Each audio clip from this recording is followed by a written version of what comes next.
cada minuto que passa, está ficando mais claro que Deus tem um plano para a sua vida. Deus quer te dar a maior vitória, a vida eterna. Você não está sozinho diante das suas lutas e problemas. Temos um Deus no céu que se importa com você e vai ao seu encontro.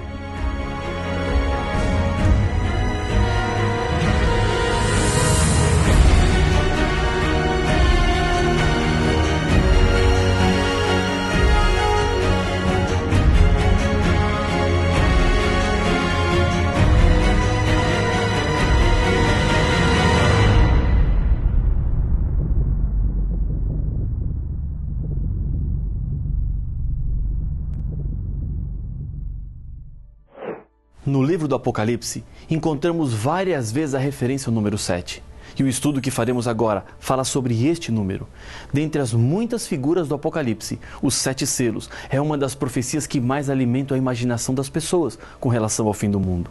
Morte, sangue, espada, fome, pestes são elementos extraordinários para elaborar um coquetel terrorista e levar as pessoas ao pânico devido a todas as circunstâncias de destruição e violência que estamos vivendo. Essas são expressões usadas no contexto dos 7 selos. O que representam os 7 selos do Apocalipse?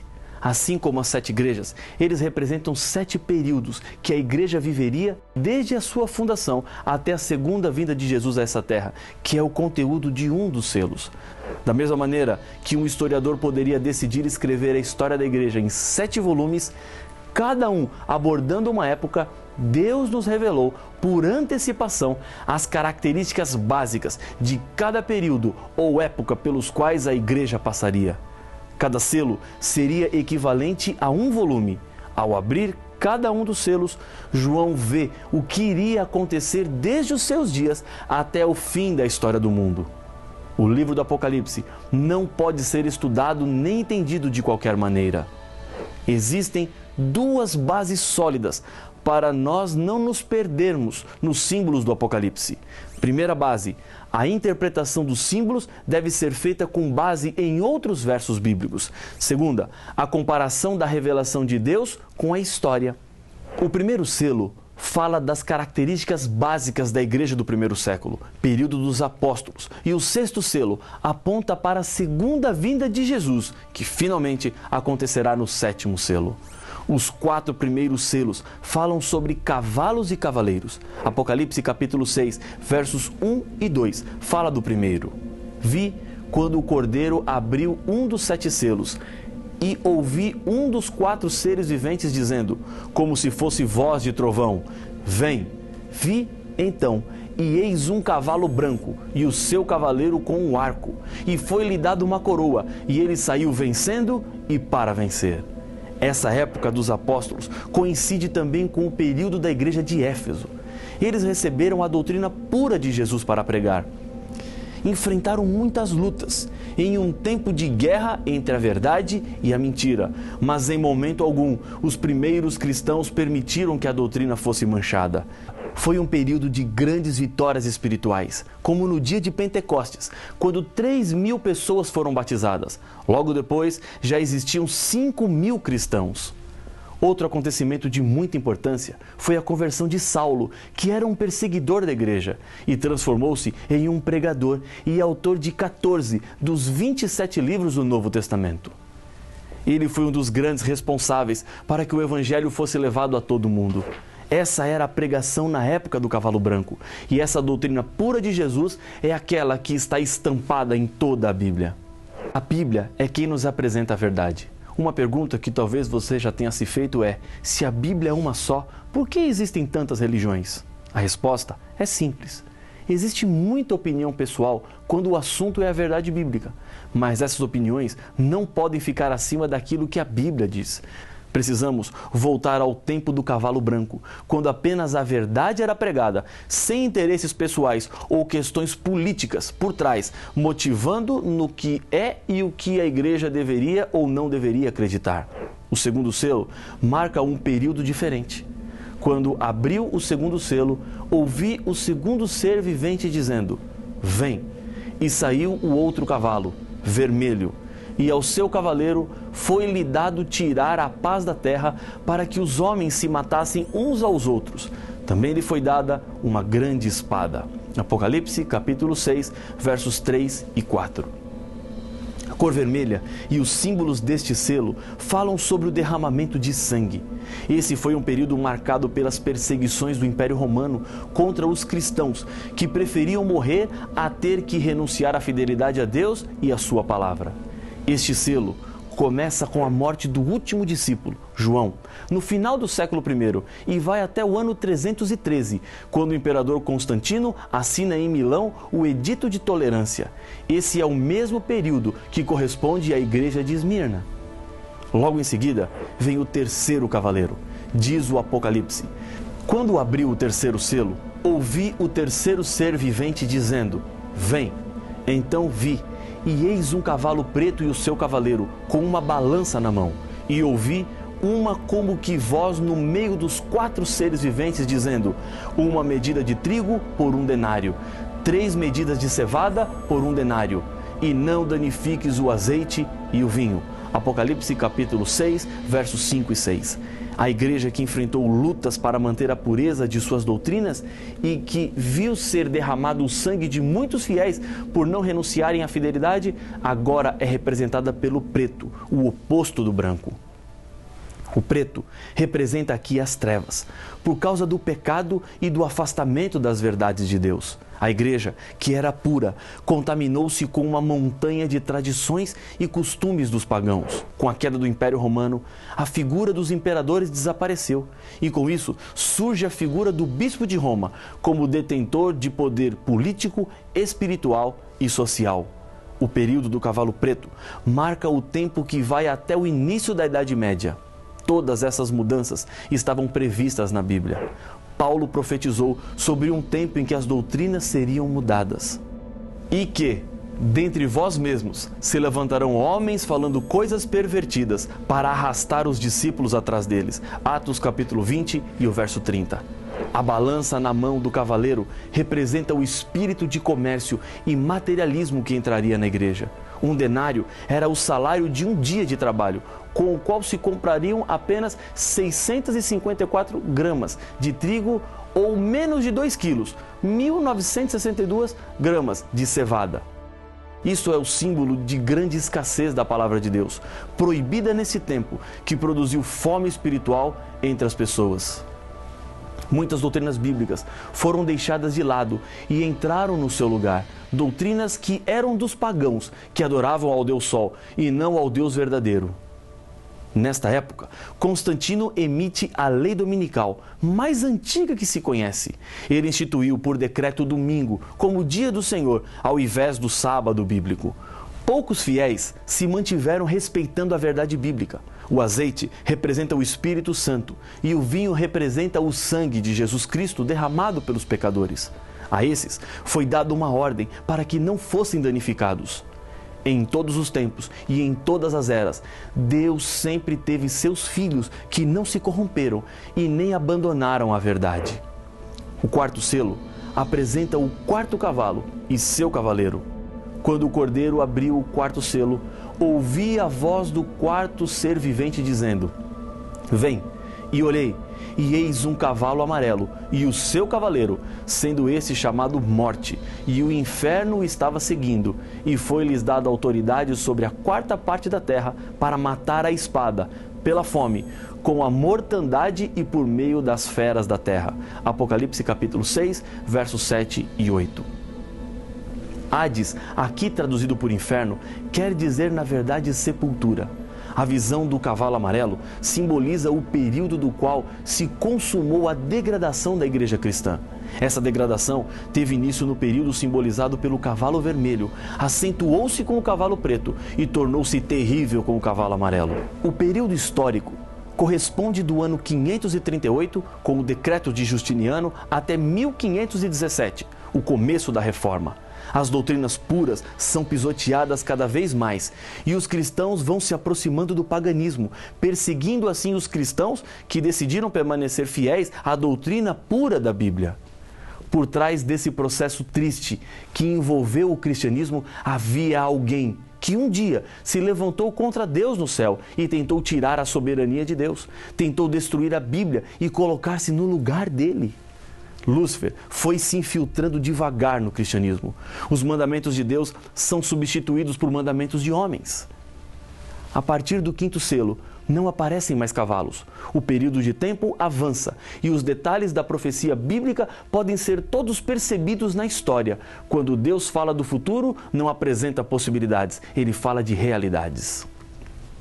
Nas mãos de Deus está todo o controle da história. E da mesma maneira, Deus quer assumir o controle da sua história. E para isso acontecer, basta que você permita. Pare de querer controlar tudo.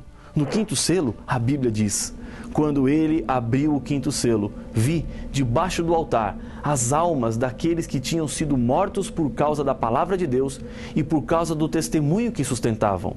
Clamaram em grande voz, dizendo: até quando, ó soberano Senhor, santo e verdadeiro, não julgas, nem vingas o nosso sangue dos que habitam sobre a terra? Então, cada um deles foi dado uma vestidura branca, e lhes disseram que repousassem ainda por um tempo, até que também se completassem o número dos seus conservos e seus irmãos, que iam ser mortos como igualmente eles foram. Apocalipse capítulo 6, versos 9, 10 e 11. No altar de bronze do santuário, no Antigo Testamento, se oferecia um sacrifício de animais. O sacrifício era queimado e o sangue era derramado na base do altar. A vida ou a alma está no sangue. O símbolo é claro: o sangue dos que morreram por causa de sua fé, dos que não aceitaram o erro que se misturou com a verdade bíblica, é derramado como um sacrifício ao pé do altar. Esse sangue simbolicamente clama a Deus, como fez o sangue de Abel quando foi assassinado pelo seu irmão Caim. As vestes brancas simbolizam a dignidade da justiça de Cristo, que eles têm direito. Mas, embora tivessem recebido a vitória de Cristo, deveriam descansar na tumba um pouco mais, até que Jesus venha e lhes dê a recompensa. O quinto selo vai do ano 1517 até o ano 1755.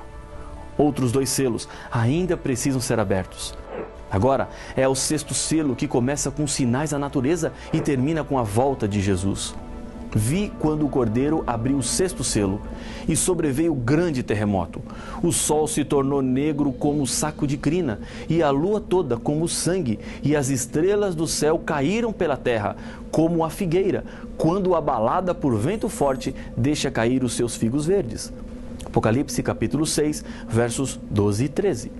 O grande terremoto que o sexto selo fala é identificado na história pelo grande terremoto de Lisboa, que aconteceu no dia 1º de novembro de 1755. O escurecimento do sol aconteceu no dia 19 de maio de 1780, pouco depois do terremoto. Neste dia, o sol desapareceu por volta das 10 horas da manhã e naquela mesma noite a lua se tornou em sangue. A chuva das estrelas aconteceu no dia 13 de novembro de 1833. Milhares de estrelas cadentes riscaram o céu como uma chuva. Era o cumprimento de mais uma profecia. Esses 4 episódios deram início para a contagem regressiva que aponta para o fim da história deste mundo. Como um cronômetro que acabou de ser ligado, pouco a pouco o tempo está se esgotando. E o céu recolheu-se como um pergaminho quando se enrola. Então, todos os montes e ilhas foram movidos do seu lugar. Os reis da terra, os grandes, os comandantes, os ricos, os poderosos, e todo escravo e todo livre se esconderam nas cavernas e nos penhascos dos montes, e disseram aos montes e aos rochedos: caí sobre nós, e escondei-nos da face daquele que se assenta no trono e da ira do Cordeiro, porque chegou o grande dia da ira deles. E quem é que pode suster-se? Apocalipse capítulo 6, versos 14, 15, 16 e 17. Diante da segunda vinda de Cristo, aqueles que se ampararam na graça salvadora receberão a vida eterna. Agora, aqueles que recusaram a salvação em Cristo Jesus terão que enfrentar as consequências das suas escolhas. Deus não quer que você sofra mais. Veja a segurança que Deus concede aos seres humanos. Porquanto Deus enviou o seu Filho ao mundo, não para que julgasse o mundo, mas para que o mundo fosse salvo por ele. Quem nele crê não é julgado. O que não crê já está julgado, porquanto não crê no nome do unigênito Filho de Deus. João capítulo 3, versos 17 e 18. Embora apenas Deus saiba do dia e da hora da volta de Jesus, nós podemos identificar a época. Existem outros sinais que também nos ajudam a entender que estamos nos momentos finais da história deste mundo. Entre eles estão guerras, atentados terroristas, assassinato de crianças inocentes, natureza incontrolável, terremotos, enchentes, furacões, aumento da temperatura do planeta, doenças, falsidade religiosa, fome, ódio entre as pessoas, indiferença e medo. O último sinal que Jesus falou que indicaria o fim do mundo é diferente dos outros. Posso afirmar que é um sinal positivo, pois é representado pela pregação do Evangelho. Pessoas sinceras de todas as partes do mundo seriam alertadas para a salvação. Então virá o fim. Entenda uma coisa, você, neste momento, assistindo a este episódio, neste DVD, faz parte da profecia. Deus te trouxe até aqui para que a mensagem de salvação entrasse no seu coração e fizesse a diferença na sua vida. E eu sei que já está fazendo. Antes de abrir o último selo, Jesus interrompe a profecia e o capítulo 7 do Apocalipse explica quem são os que serão salvos. Diz João: vi outro anjo que subia do nascente do sol, tendo o selo do Deus vivo, e clamou em grande voz aos 4 anjos, aqueles aos quais fora dado fazer dano à terra e ao mar, dizendo: não danifiqueis nem a terra, nem o mar, nem as árvores, até selarmos na fronte os servos do nosso Deus. Apocalipse capítulo 7, versos 2 e 3. Esse sinal representa que essas pessoas decidiram-se por Jesus. Diante das destruições que o mundo está prestes a enfrentar, os filhos fiéis de Deus serão protegidos. Esse grupo estará para sempre com Jesus no céu. Eu quero muito fazer parte desse grupo e Deus está lhe convidando para ser vitorioso e receber o selo dele, que lhe identificará como propriedade do Senhor. O último selo é aberto em Apocalipse capítulo 8, verso 1. Quando o Cordeiro abriu o 7º selo, houve silêncio no céu cerca de meia hora. Esse silêncio se reproduzirá por ocasião da volta de Jesus, quando os anjos que louvam a Deus continuamente no céu estarão acompanhando Jesus na busca dos seus filhos aqui na terra. Jesus está chegando. Falta pouco tempo para que o silêncio no céu aconteça. E você, o que quer fazer? Preparar-se para o encontro com Jesus? Se for essa a sua decisão, repita comigo, aí onde você está, esta oração de confirmação. Senhor, como a história está sendo conduzida por Ti, decido agora que minha vida também será. Coloco em Tuas mãos o meu coração. No momento da Tua volta, quero estar pronto para estar contigo para sempre no céu. Em nome de Jesus. Amém. O 7º selo descreve o silêncio que acontecerá no céu quando Jesus e os seus anjos vierem à terra para buscar os salvos. Os anjos estão segurando ventos que farão com que a terra fique completamente envolvida pela maldade humana, que se manifestará de diversas maneiras. Mas afinal, qual o significado do 7º selo? E por que o silêncio de anjos e do próprio Deus quando este for aberto? O que acontecerá quando o 7º selo for aberto? Para saber as respostas, não perca o próximo episódio de Apocalipse, o fim revelado.